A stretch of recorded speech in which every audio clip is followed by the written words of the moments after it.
Boa tarde, bem-vindos a mais uma edição das Conversas com Serralves. Este é um programa de conversas que a Fundação de Serralves tem desenvolvido no âmbito do Serralves Online Experience, que no fundo visa colmatar as impossibilidades de nos encontrarmos fisicamente durante estes dias em que o confinamento assim o impõe.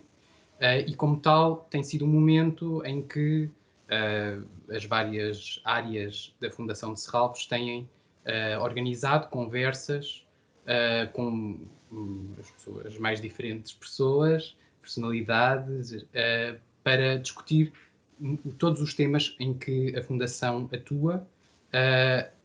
Eu trabalho na Casa de Cinema Manuel Oliveira, e como tal, o tema desta conversa hoje é o cinema, em particular um programa de cinema, que dialoga diretamente com a exposição que reabrirá na Casa do Cinema assim que seja possível, ou seja, no próximo dia 5 de Abril, que é a exposição Manuel de Oliveira Fotógrafo. A exposição Manuel de Oliveira Fotógrafo inaugurou o ano passado. Entretanto, está fechada há várias semanas consecutivas, infelizmente, e é uma exposição que veio colocar em frente do público, veio mostrar a toda a gente uma faceta menos conhecida da obra do Manuel Oliveira, que é a sua atividade como fotógrafo, uma atividade que ele desenvolveu essencialmente nos anos 30 e 40, e que, mais ou menos no início dos anos 50, cessou, sem nunca a ter continuado, pelo menos nos mesmos moldes artisticamente motivados que definiram essas 2-3 décadas de trabalho. Estas imagens dão origem a uma exposição de fotografia, mas que é uma exposição que dialoga com a própria obra de Manuel Oliveira, na medida em que este período de atividade se centra mais ou menos em torno de um hiato em que o Oliveira não pôde filmar, não conseguiu filmar, e como tal há uma série de relações entre a fotografia do Oliveira e vários dos seus projetos de filmes que nunca conseguiram ser concretizados. E como tal é uma exposição que, mostrando uma faceta que é independente da atividade do realizador, com ela dialoga intimamente, criando-se várias pontes entre estas duas valências.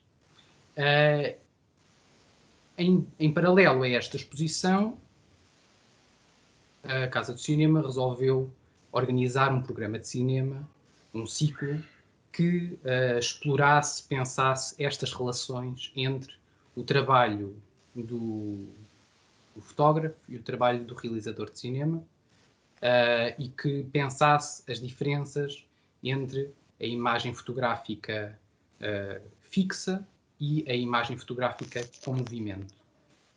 Esse ciclo de cinema, que entretanto foi adiado numa primeira fase e depois está suspenso, e que se prevê que recomece assim que seja possível, ou seja, assim que as salas de cinema puderem reabrir. É um ciclo de cinema que se chama Cinema e Fotografia, Visões Espectrais, e que no fundo olha para esta relação entre cinema e fotografia a partir de um filme, um filme central nesta relação de cinema-fotografia a partir da obra do Oliveira, que é o Estranho em Casa de Angélica. Um dos filmes criados nessa fase em que o Oliveira não conseguiu filmar, um desses filmes desse ato, mas que ele conseguiria filmar quase 6 décadas depois, um filme sobre um fotógrafo, baseado num episódio vivido pelo próprio Oliveira enquanto fotógrafo, que é, no fundo, a situação em que o Oliveira foi convidado a fotografar uma familiar da mulher, que tinha acabado de falecer, como era costume, no século XIX, já mais raro no século XX, e ao focar a sua máquina fotográfica teve a impressão de que, e a palavra impressão aqui é importante, teve a impressão de que a morta, não é? A mulher falecida, se movia e mais do que isso, lhe sorria. E então, a partir desse episódio, ele cria esta história, primeiro um argumento chamado Angélica, de 1952, que depois dá origem a um filme chamado O Estranho Caso de Angélica, em 2010. E é um filme que põe uma série de questões sobre imagem parada, imagem em movimento, cinema, fotografia, e que foi um bocadinho o motor para este programa. Hoje, conversar sobre programação de cinema e fotografia, temos a Joana Ascensão e a Maria João Madeira, que são ambas programadoras da Cinemateca Portuguesa. E esta é uma conversa um pouco estranha, porque é construída à volta de um ciclo de cinema que aconteceu em 2018 na Cinemateca, mas que terminou, e um ciclo de cinema que ainda não aconteceu na Casa de Cinema, mas que vai acontecer. E então estamos aqui um pouco entre filmes que passaram e que já não se podem ver, e filmes que ainda não passaram e que, portanto, ainda não foram vistos. E, portanto, temos que gerir aqui um pouco esta antecipação. Mas, como eu dizia, a Maria João e a Joana foram as programadoras na Cinemateca que organizaram um ciclo de cinema muito ambicioso, chamado 24 Imagens, Cinema e Fotografia, um ciclo que aconteceu em 2018, em 2 ou 3 meses, já não sei ao certo, e que abarcou uma enorme quantidade de filmes, muito espalhada por diferentes abordagens a esta temática de cinema e fotografia, e que muito abrangente em termos de épocas históricas, movimentos estéticos, enfim, um ciclo muito rico para pensar estas relações, esta dinâmica entre imagem fixa e imagem em movimento. E, portanto, eu se calhar começava por vos perguntar em que momento é que surgiu a vontade de fazer este ciclo, porque imagino que se calhar fosse uma ideia que já vinha há bastante tempo a ser desenvolvida, e depois como é que, ainda assim, num ciclo tão extenso, como é que conseguiram condensar um território imenso de filmes numa programação mais ou menos coesa? E pronto, quais foram os desafios da organização deste programa que vocês fizeram em 2018? Posso? Força. Bem, obrigada em primeiro lugar pelo convite e pela conversa. E sim, de facto, o ciclo surgiu da confluência de duas ideias que nós tínhamos sobre como organizar um programa construir um programa à volta do cinema e da fotografia, que eu tinha pensado há muito tempo e que a Joana tinha também pensado há muito tempo. Na verdade, tínhamos as duas, cada uma a sua ideia sobre um ciclo, e passaram-se muitos anos até que o conseguíssemos fazer. E, portanto, depois foi mais ou menos natural, quando finalmente as circunstâncias permitiram, foi mais ou menos natural que nos juntássemos e que o pensássemos em conjunto. E, portanto, tratou-se de concentrar os nossos interesses e de refletir uma série de questões que nos interessavam pensar e apresentar. E sim, é verdade que foi um programa particularmente ambicioso e que nos deu um particular gosto, acho que posso falar pelas duas neste aspecto, construir, fazer e apresentar. Foram cerca de 100 filmes distribuídos por 48 programas, desafiando um pouco a lógica até do que pode ser hoje a apresentação de um programa de cinema, que se confronta, entre outras coisas, com a dificuldade das perspectivas e das iniciativas de longo curso nas agendas, do que é hoje a lógica das agendas dos acontecimentos, digamos assim, mediáticas, etc. Portanto, foi realmente um bom momento. Foi um bom momento que nos deu algum trabalho, mas sobretudo bastante gosto. E sim, o que pensámos foi construir o programa à volta de ideias, de questões e fazê-lo atravessar por, não só pelos filmes que gostávamos, porque programar também passa por ter gosto em apresentar filmes e poder apresentar filmes de que gostamos. Às vezes serve também, muitas vezes, para os descobrir, é outra parte da história. Mas, enfim, partimos das ideias que tínhamos, dos filmes que queríamos apresentar e tentamos construir um programa em que as várias questões levantadas fossem abordadas de formas diferentes, até na construção de cada sessão. Portanto, o que tentámos foi fazer atravessar o programa e as sessões do programa de filmes diferentes e de ideias diferentes que se põem e se levantam quando se pensa no cinema e na fotografia, que obviamente é voltar à matriz, não é? A matriz do cinema é, pelo menos em grande parte, a fotografia, não apenas, mas em grande parte.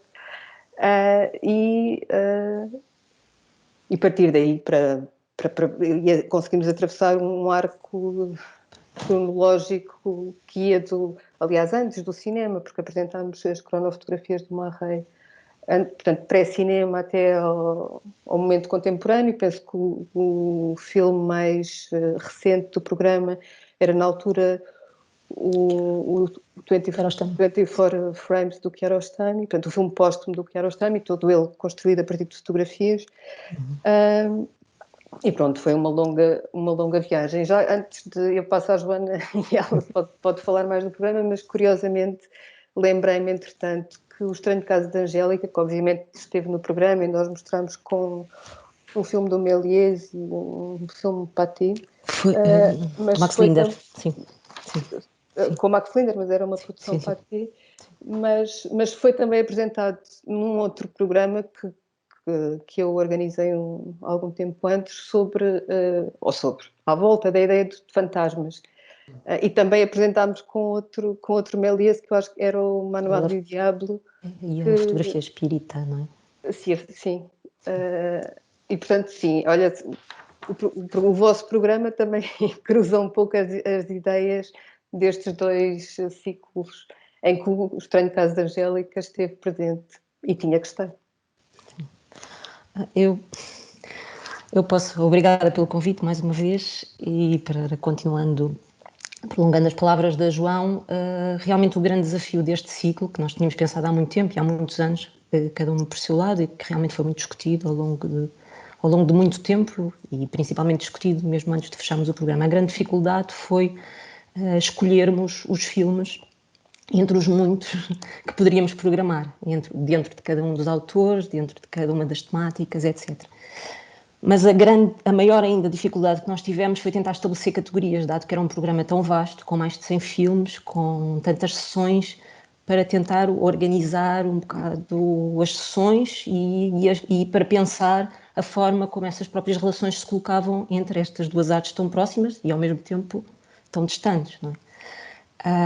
E, portanto, partimos mesmo dos filmes, com ideias definidas, cada uma com as suas, obviamente, mas chegámos a um conjunto de categorias, que neste caso foram 6, que eu acho que podemos falar um bocadinho sobre elas, porque também agora eu tive que recuar 2 anos para me colocar outra vez no ciclo e nas questões que estávamos a pensar, e tivemos nestes dias também a ler o programa, e para pensar essas categorias. E essas categorias, existiam umas que para nós foram mais óbvias, que a primeira que nós chamámos, que era o fluxo do instante, que parte exatamente desta ideia que a João disse, e já falou agora de questões relacionadas com a atração do cinema pelo movimento e a paragem da imagem cinematográfica, que é uma categoria muito abrangente, que ela só precisava um ciclo, precisamente ao pensarmos o movimento e a paragem no próprio cinema. E esta era uma categoria em que programámos desde os filmes dos irmãos Lumière, Aurélio Paz dos Reis, que curiosamente 2 fotógrafos, não é? Porque grande parte dos cineastas, nos primórdios dos cinemas, eram fotógrafos. E lembrei-me hoje também que a própria saída da fábrica dos irmãos Lumière é uma saída de uma fábrica de material fotográfico, era a fábrica deles, não é? Desde filmes que refletem esse fascínio pelo movimento, até aos filmes das vanguardas dos anos 20, programámos um filme do Laszlo Moholy-Nagy, programámos o Vertov, O Homem da Câmara de Filmar, e outros menos óbvios. Portanto, a dificuldade é mesmo esquecer. Isto é apenas a primeira categoria, portanto, é selecionar e escolher. Mas nesta categoria também pensámos nos filmes que faziam da fotografia um elemento primordial. Há aqueles casos paradigmáticos a que se chamam os filmes fotográficos, como o La GT, não é? Que é um filme quase inteiramente constituído por fotografias, que coloca quase tem um momento que não é constituído, exatamente, tem um momento não fotográfico, mas precisamente por isso, é esse momento que de alguma forma também dá força a todo o resto do filme. Há outros completamente compostos por fotografias, mais raros, por exemplo, os filmes do Bert Fichte, Leonor Mao, que também trabalham também com filmes fotográficos, mais ou menos ao mesmo tempo com o Chris Marker, ainda nos anos 60. Há filmes que trabalham sobre a própria paragem da imagem, como o Sauve qui peut la vie do Godard, que aí existem as próprias paragens da imagem, aos filmes cronofotográficos do pré-cinema. Portanto, são capítulos muito abrangentes e só esta questão dava para um ciclo inteiro, não é? E para nós era a questão essencial de onde partimos, mas não que nos quisemos cingir a isto precisamente porque queríamos um programa bastante vasto e abrangente. E posso dar um exemplo dos nomes das outras categorias e podemos falar um bocadinho depois mais sobre isso e passar também à Maria João, mas, por exemplo, este primeiro capítulo foi dedicado a estas questões, não é? Do movimento e da paragem da imagem, que tem também muitas implicações teóricas. Mas, por exemplo, o segundo capítulo intitulámos Álbuns Fotográficos, que é muito associado às características da fotografia em termos e de um suplemento diarístico de alguma forma que pode trazer ao próprio cinema, em que programámos muitos filmes de fotógrafos como o de Pardon ou William Klein, que refletem sobre a sua própria prática fotográfica através do cinema, não é? Fotógrafos que depois se tornaram cineastas, mas também o tal 24 Frames do Kiarostami, ou Sob Céus Estranhos do Blaufux, que é o caso em Portugal de um fotógrafo que nos últimos anos trabalha muito em cinema, por exemplo. O terceiro capítulo, para avançar mais rapidamente, chamámos-lhe Vestígios do Real, em que falámos um bocadinho sobre o suplemento de verdade que a fotografia pode trazer ao próprio cinema, tanto ao cinema documental como da ficção, e, portanto, partimos um bocadinho daqui para filmes que pensam sobre essa verdade na fotografia. Dou apenas o exemplo, desde os fotógrafos nova-iorquinos de rua, como a Ellen Leavitt, o Rudy Burkhardt, mas também, por exemplo, colocámos aqui neste capítulo também filmes dos Lumière, do Aureli, portanto, os capítulos não foram estanques e, portanto, a dificuldade também foi um bocadinho dividir as coisas. Filmes como o Nau do Santiago Alvarez, filmes mais politizados, os Cinetracts, que são filmes inteiramente compostos praticamente por fotografias, filmes coletivos realizados no maio de 68, portanto o programa é muito extenso e muito abrangente. Até aos dois últimos capítulos, há um de investigações fotográficas, um quarto capítulo que é as investigações fotográficas, em que são filmes que pensam a própria fotografia, desde por palavras, há um filme do Serge Daney, há um filme do Artmut Liptonski, etc., até filmes que pensam a fotografia apenas por meios cinematográficos. Há, por exemplo, o filme do Ken Jacobs, que trabalha uma fotografia estereoscópica e não tem qualquer recurso à palavra. Os últimos dois capítulos, a que chamámos Géneros do Fotográfico e Figuras do Fotógrafo, no fundo abrem um caminho, se calhar, são os que têm uma componente mais clássica, porque trabalhámos ficções, e não só, que têm como personagens principais ou como temas principais fotógrafos ou géneros fotográficos, a fotografia de moda,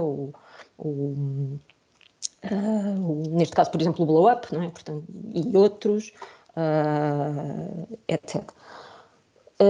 Obviamente que as categorias não são estanques e tivemos muita dificuldade, eu acho que principalmente nestas últimas duas categorias. Eu agora, olhando para os filmes, pensei que poderiam estar numa ou noutra, mas podíamos entrar em mais detalhes sobre cada uma delas e foi nestas últimas categorias que nós inserimos o Estranho Caso da Angélica, não é? Associando precisamente o fotógrafo às origens da própria fotografia, à fotografia espírita, que era uma tradição muito em voga na fotografia do século XVIII, ainda antes do aparecimento do cinema e agora passo a palavra novamente. Sim. Não, o que é surpreendente, e é uma coisa que eu me tenho vindo a perceber nos últimos tempos, muito em resultado até de várias conversas e com um grande amigo meu, o Luís Mendonça, que esteve aqui a conversa connosco há umas semanas, quando foi o lançamento do catálogo do livro O Manuel de Oliveira Fotógrafo, e que foi uma pessoa que me ajudou bastante a pensar este ciclo que a Casa do Cinema está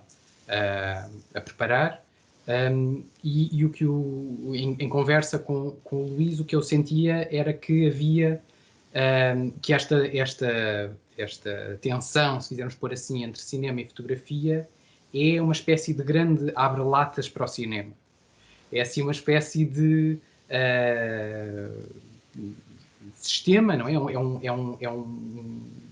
Uma ferramenta que dá para analisar qualquer filme, praticamente, e que se reencontra ao longo de toda a história do cinema nas mais variadas formulações epocais, enfim, olhando para o vosso ciclo, o que eu sinto, e há um certo maravilhamento até, é ver em dias consecutivos, por exemplo, a cronofotografia do Marais ou os filmes de Lumière, seguido de um Michael Snow ou um Ken Jacobs, ou seja, cineastas de cinema de vanguarda,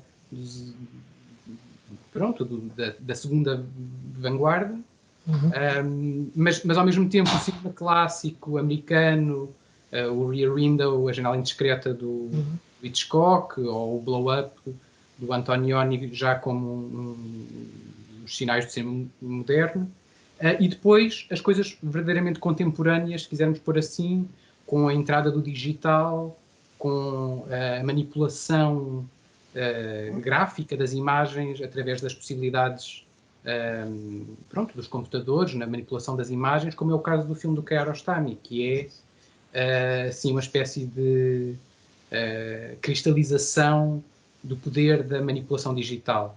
É um filme que anima uma imagem fixa através de pós-produção digital.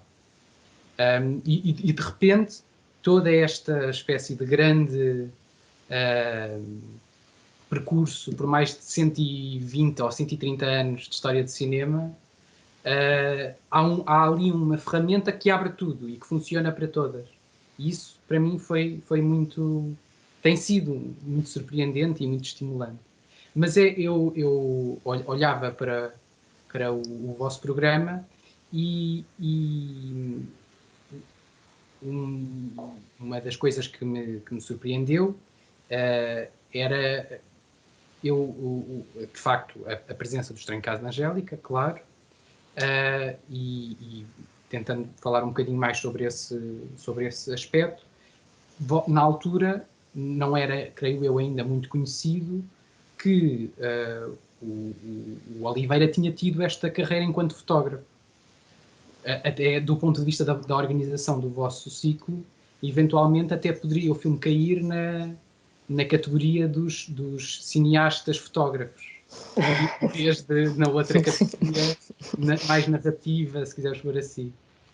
Bom, apesar de, para mim, quer dizer, é difícil ver o Oliveira como um fotógrafo, confesso. Sim, totalmente. Sim. Ainda não vi a exposição, quando ver em breve, mas quer dizer, O Estranho Caso de Angélica é um filme que levanta tantas questões que entroncam neste diálogo do cinema e da fotografia, mas não apenas, não é? E desde logo na gênese do filme, sendo um filme que ele em que começou a pensar nos anos 50 e que só veio a realizar tantas décadas depois, e possivelmente de uma maneira muito diferente daquilo que teria inicialmente pensado, é inevitável que assim seja, mas que tem no seu centro, na sua ideia inicial, essa questão, não é? O que é, em que é que o que é que o cinema vai despertar a partir da fotografia, ou o que é que a fotografia tem a ver, no fundo, com a questão inicial, não é? Do movimento nas imagens às imagens em movimento, se quisermos, não é? Quando diz. Não, estava a dizer que nesse sentido até podíamos ter programado o Douro no ciclo, não é? Nesse primeiro capítulo da atração das vanguardas pelo movimento, não é? Portanto, era um caso que funcionaria. Mas há outra coisa, eu também me custa ver o Oliveira como fotógrafo, mas estava a pensar ao mesmo tempo que ele começa a filmar. Eu agora não tenho a cronologia de cor, com o Pintor e a Cidade, não é? E o Pintor e a Cidade, que é o filme a cores, é um dos filmes, e é depois de fazer um workshop, de 50, e é depois de fazer um workshop de fotografia, técnica fotografia, portanto havia também esse lado, não é? E a cor não foi depois de fazer esse workshop de técnica de cor que ele experimenta, e o filme é lindíssimo, não é? Do ponto de vista fotográfico. Estava a pensar todo esse lado, porque nestes anos em que não filmou, para além dos muitos projetos inacabados, que a Cinemateca até editou numa edição, não é? Que o Angélica faz parte dessa edição que a Cinemateca fez, portanto há todo esse trabalho, e ele trabalhava muito diretamente com os seus diretores de fotografia, não é? Como nós vemos nas imagens, até nas imagens das rodagens, etc. E o que é impressionante é que é exatamente a partir dessa formação que o Oliveira faz em fotografia à cor para cinema na Alemanha, em Leverkusen, que dá origem ao Pintor e a Cidade, e que faz com que o Oliveira seja o seu próprio diretor de fotografia até ao passado e presente, exclusivo. Ou seja, mas até ao final dos anos 60, incluindo a Arte da Primavera, incluindo A Caça, todos esses filmes são filmados pelo próprio Oliveira enquanto o seu diretor de fotografia. E, portanto, essa ligação do Oliveira como fotógrafo, eu também tinha dificuldade em totalmente absorver essa aptidão, mas a verdade é que, por exemplo, olhando para a exposição, é mais do que evidente a relação fotográfica com o Douro. Claro. E aí a Joana tem toda a razão. O Douro é uma espécie de álbum de fotografias muito rápido. É assim uma espécie de grande sucessão de imagens fotográficas que quase que uma a uma funcionariam como emolduradas numa exposição. Bom, mas isso podes dizer de qualquer plano do Oliveira. Se calhar, sim.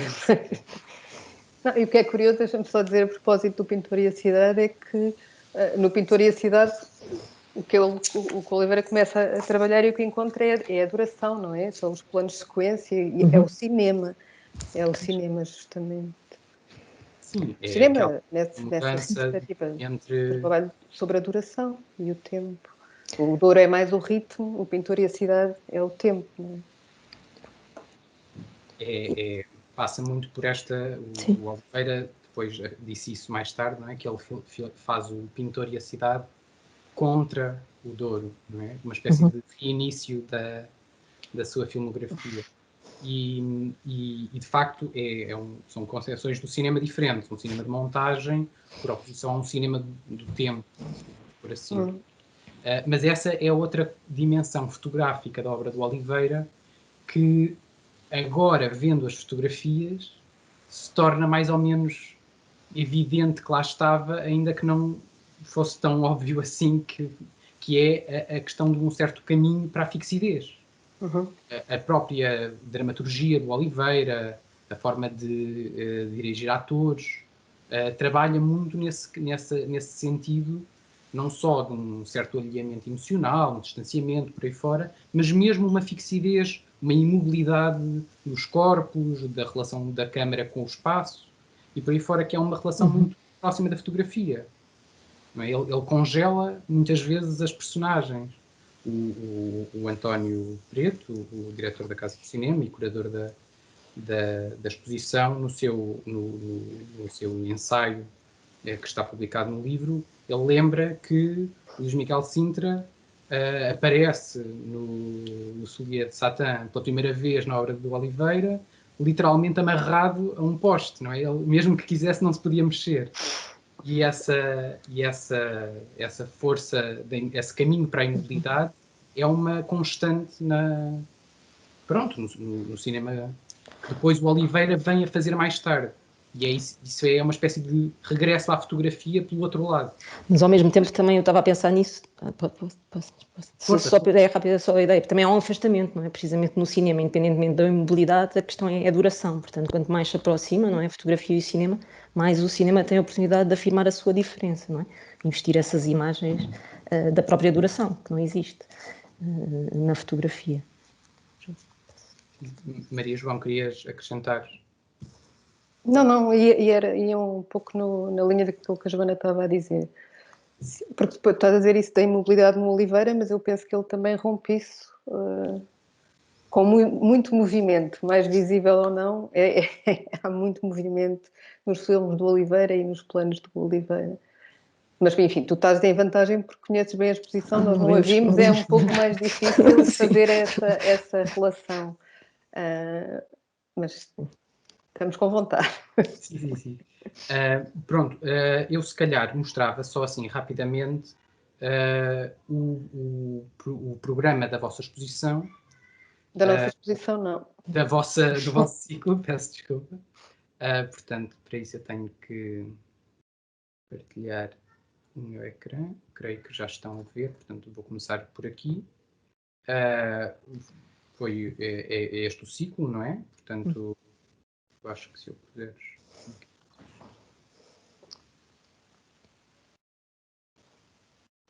Ok. Este ciclo que vocês organizaram, como a Joana referia, organizava-se por estes 6 capítulos, não é? Mas que não apareciam de forma sistemática, se queremos por assim, os capítulos baralhavam-se. Sim. E entrecruzavam-se e desorganizavam-se. Aí há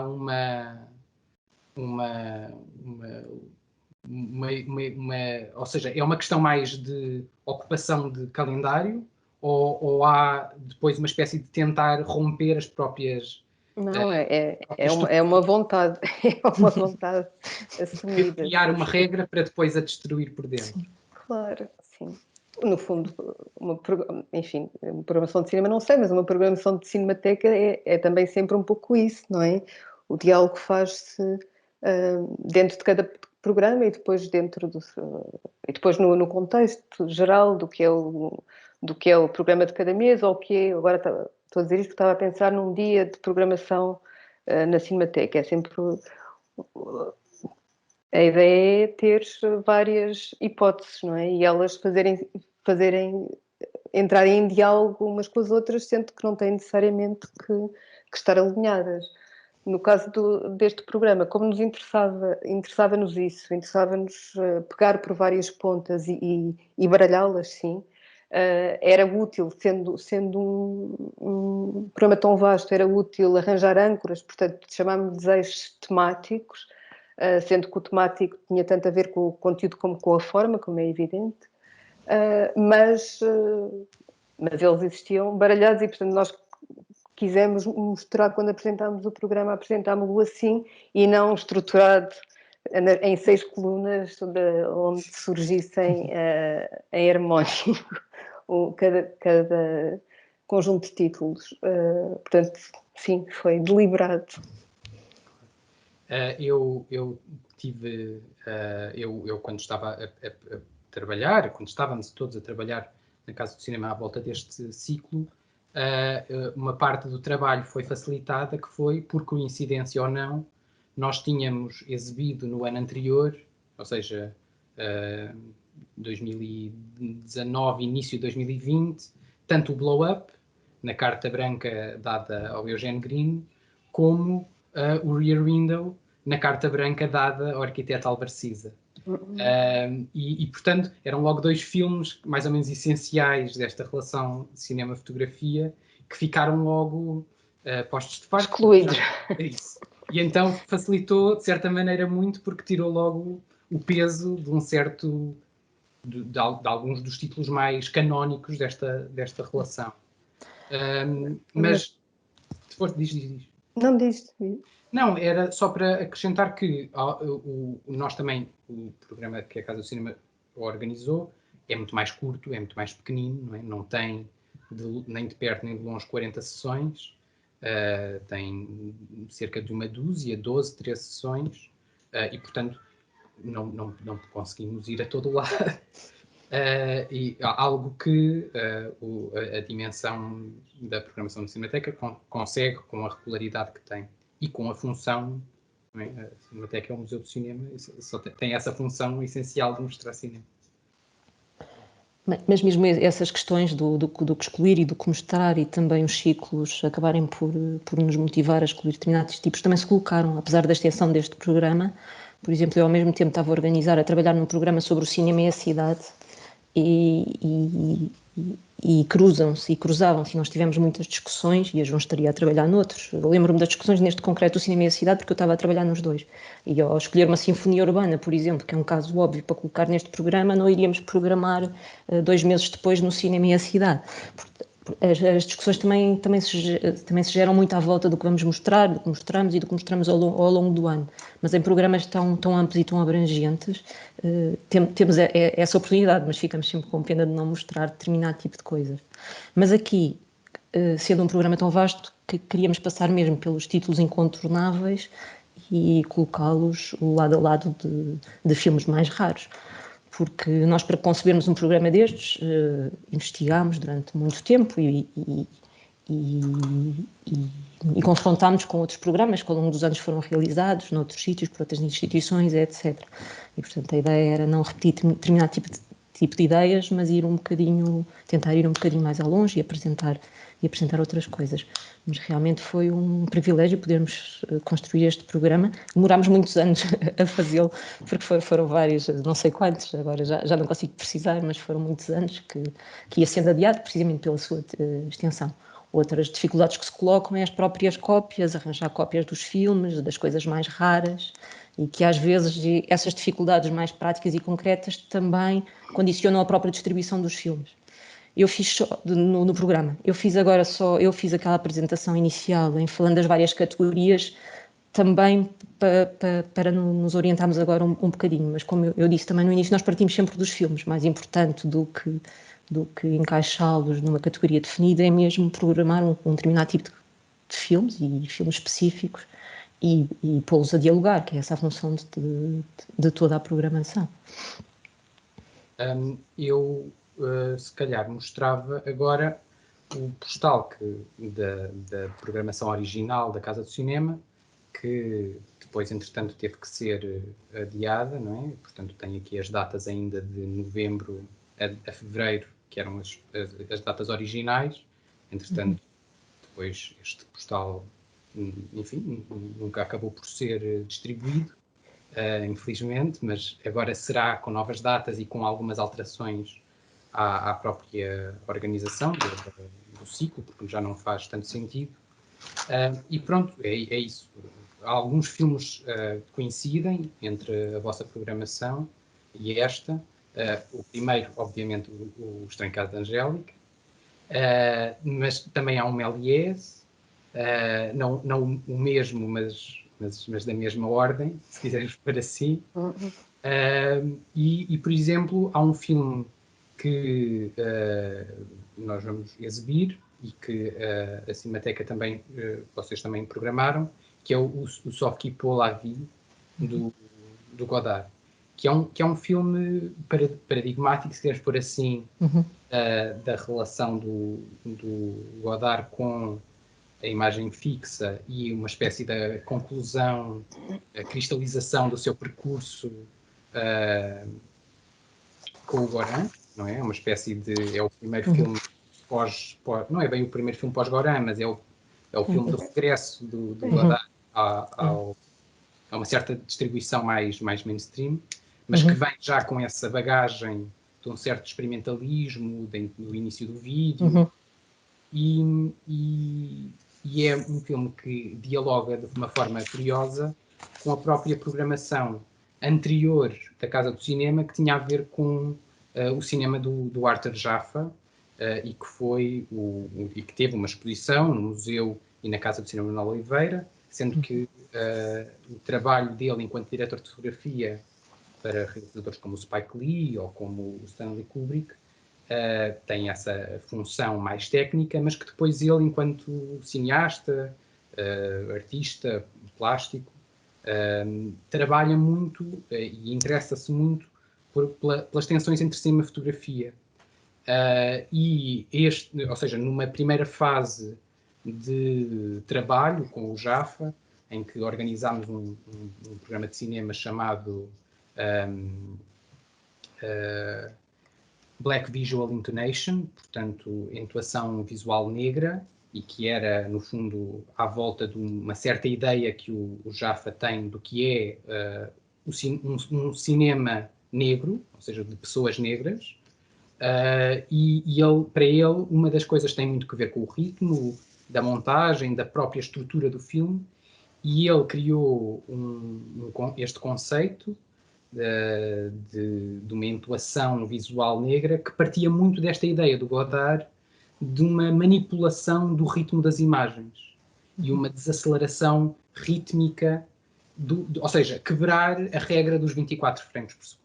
No fundo, é esta... e este foi um dos filmes que ele chegou a sugerir em certo momento, mas que depois acabaram por não entrar na programação final desse ciclo. E eu acho curioso e eu agora queria deixar de partilhar este ecrã. Como é que eu... acho que já deixei de partilhar. Que é, no fundo, esta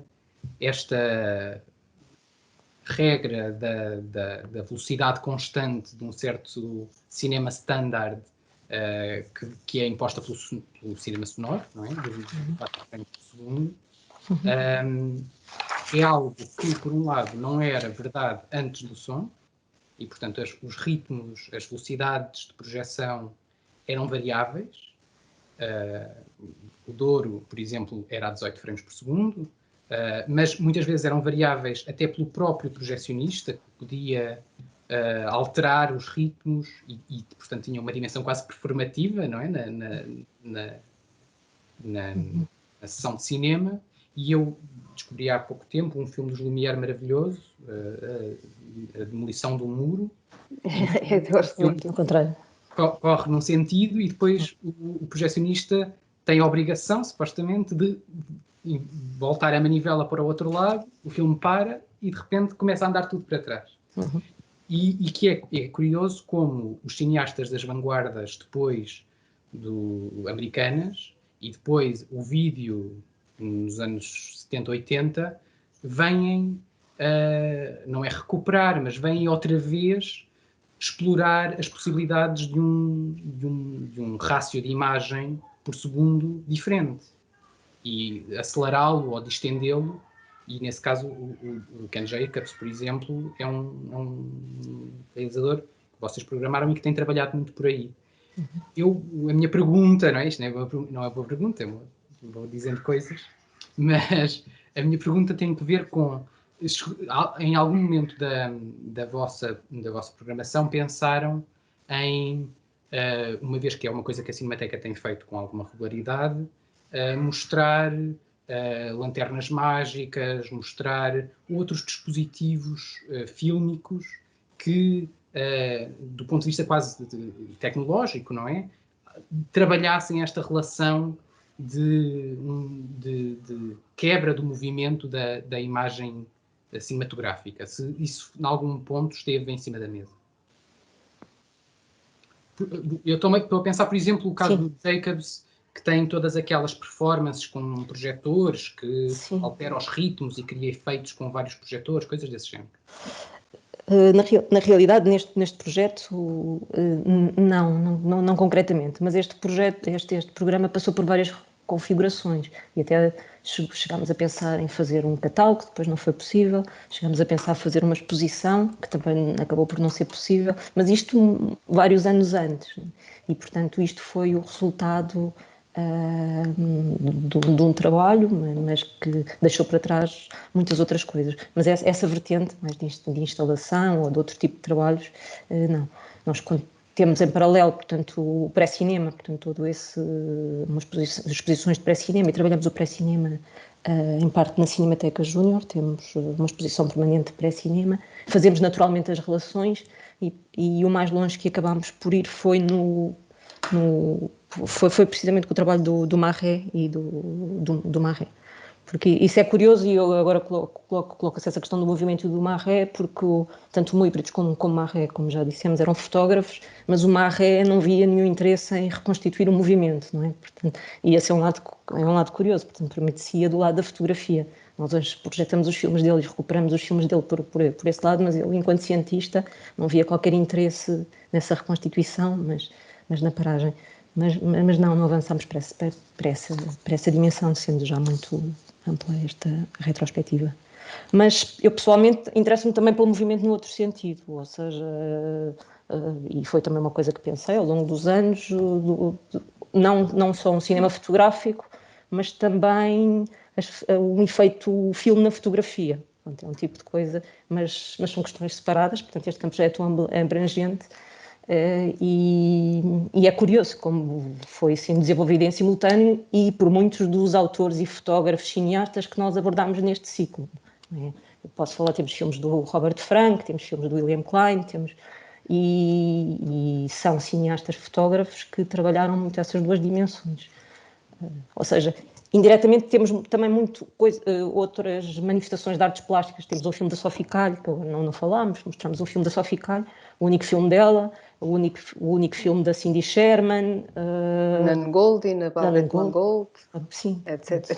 Ou seja, são filmes que também, no meio de tantos filmes, acabamos por convocar várias artes e várias áreas através deste tipo de trabalhos, estão diversificados, mas não, essa componente de instalação, acabamos por não pensar.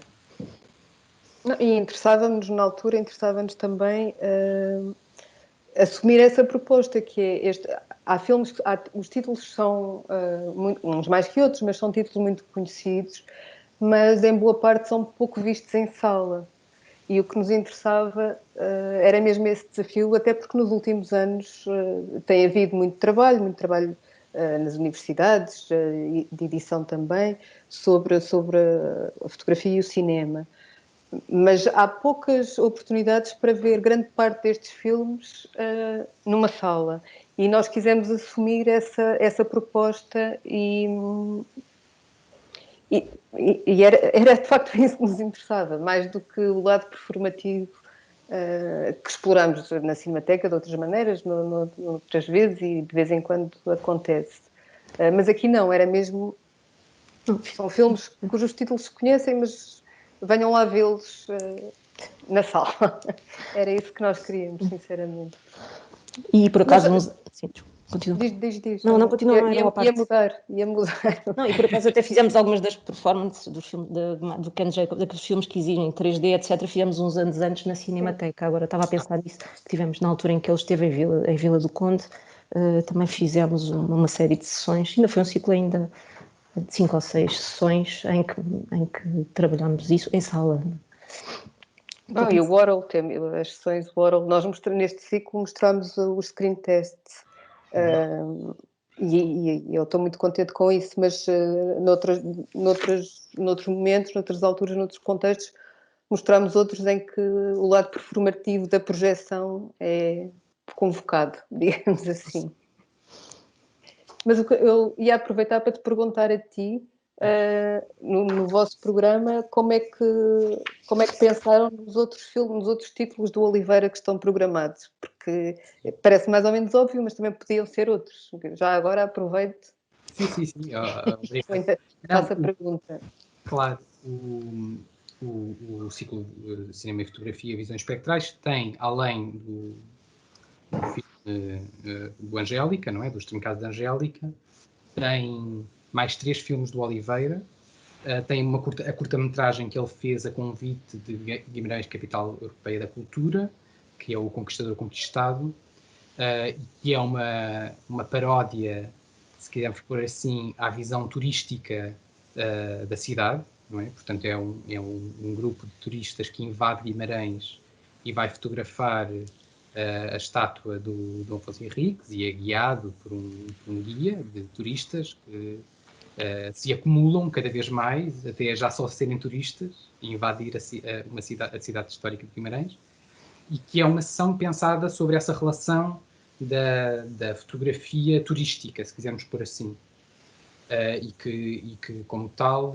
é uma sessão que depois dialoga com outros 2 filmes, que é o Paris des Photographes e é o Calendar, do Antoine Egoyan, que são 2 filmes sobre essa ideia de um certo exotismo, da pessoa que vai visitar um país diferente do seu, e a primeira coisa que leva, a arma que leva na mão é a câmera fotográfica para capturar coisas. E é um pouco uma ação à volta dessa questão. Mas depois os outros 2 filmes do Oliveira que estão neste ciclo são o Benilde, ou A Virgem Mãe, que é um filme todo ele sobre uma imobilidade, não é? Ou seja, há uma dimensão simbólica que relaciona o Benilde com uma certa estase, um certo congelamento do Estado Novo, não é? E, portanto, há uma família numa casa fechada em que tudo é igual e sempre continuará igual, mas em que a fotografia, a fotografia como objeto, não é? Como uma peça que está na parede, literalmente, tem vida.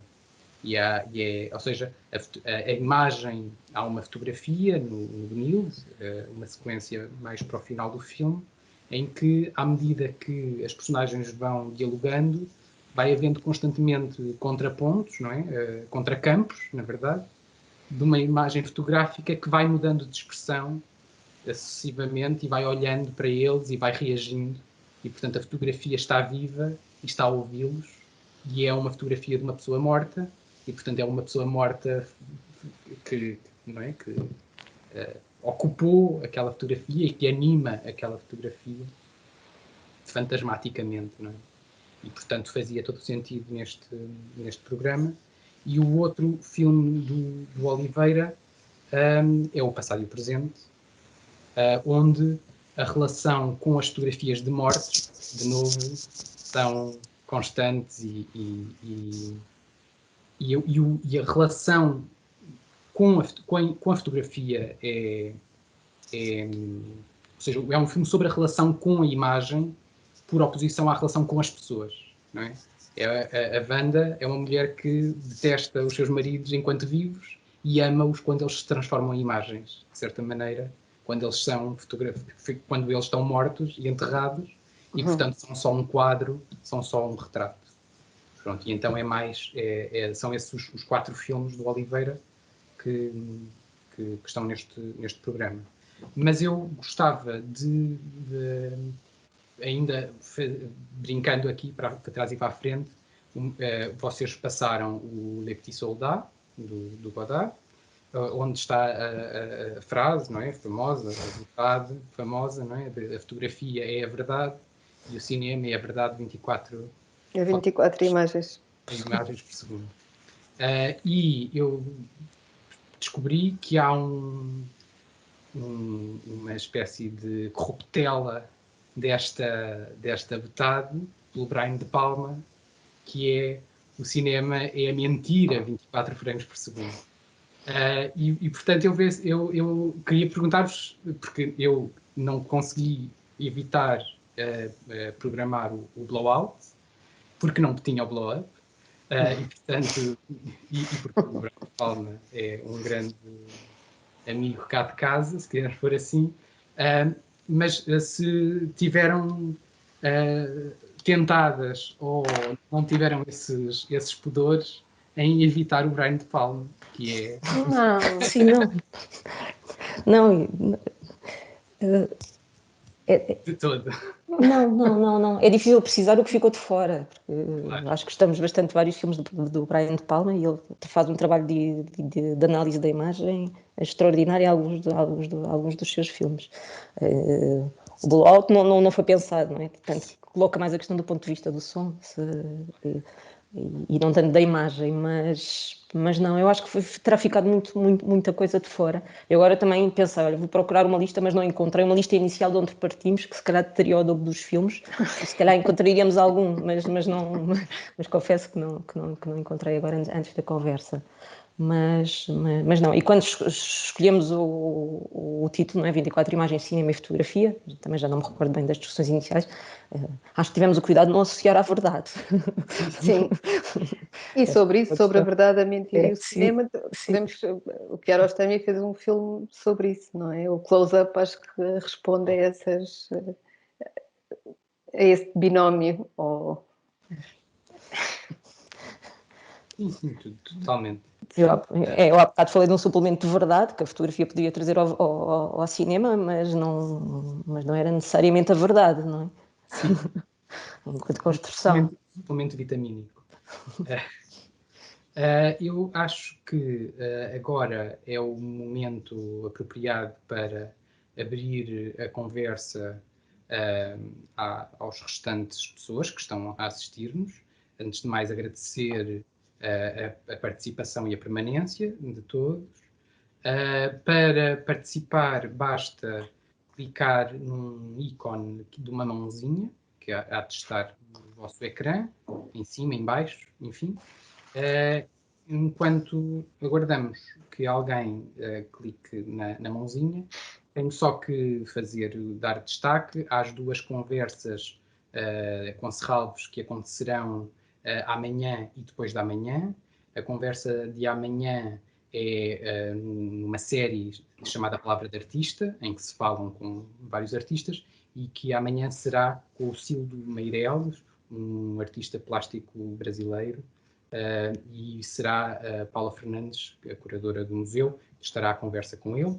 E depois, no dia a seguir, no dia 1 de abril, é uma conversa organizada pelo Parque de Serralves sobre questões, são as conversas com ciência, chama-se De Lobos e Homens, e é uma conversa que fala com o Francisco Putrici de Fonseca e é moderada pela Arminda Deusdado. E, portanto, são mais que convidados para estarem à conversa ou a ouvir e a conversar com as duas próximas conversas com Serralves que acontecerão amanhã e depois de amanhã. Eu vejo que temos uma mãozinha no ar, que é da Anabela Motinho. Eu creio que a Anabela já consegue falar. Se falar, já consigo. Consegue. Ouvir. É uma resposta, é uma pergunta muito direta. Vocês não fizeram ou não tiveram ocasião de fazer, ou não tiveram sequer o plano de fazer, um catálogo desse ciclo de cinema e fotografia, Joana e João? Faltou-nos a oportunidade. Nós queríamos muito ter feito um catálogo, mas não foi possível naquelas circunstâncias. Mas sim, continuamos a falar disso as duas. É ótimo. Então, mais voltar, não é? Mais voltar. Era só mesmo essa questão.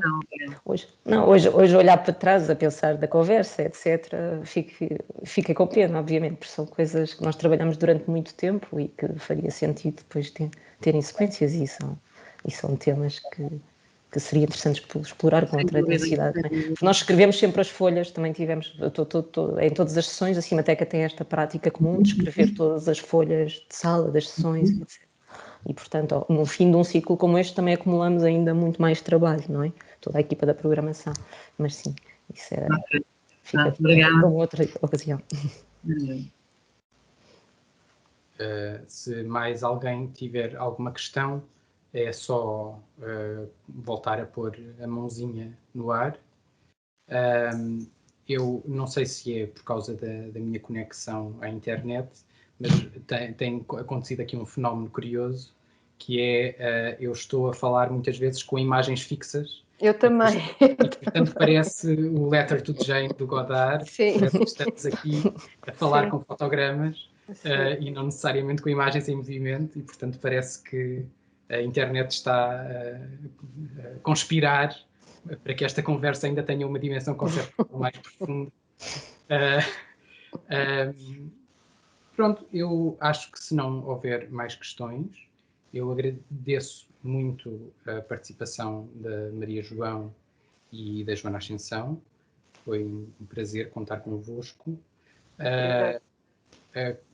O ciclo Cinema e Fotografia, Visões Espectrais, terá início assim que for possível, portanto, esperemos nós, seja no final de abril, início de maio, assim que as salas voltarem a abrir, desde que a pandemia corra o melhor e portanto, todas as necessidades sanitárias sejam cumpridas.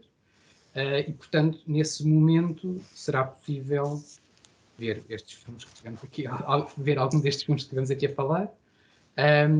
Vários outros, enfim, haverá outras oportunidades. A Cinemateca certamente voltará a programar algumas destas coisas, e a Casa do Cinema também, esperemos nós, que haja oportunidade para o fazer. Portanto, muito obrigado às duas por este bocadinho. Obrigada. Obrigada pelo convite. Sim, um prazer. E obrigado a todos por terem ficado a assistir. Obrigada. Boa tarde, obrigada.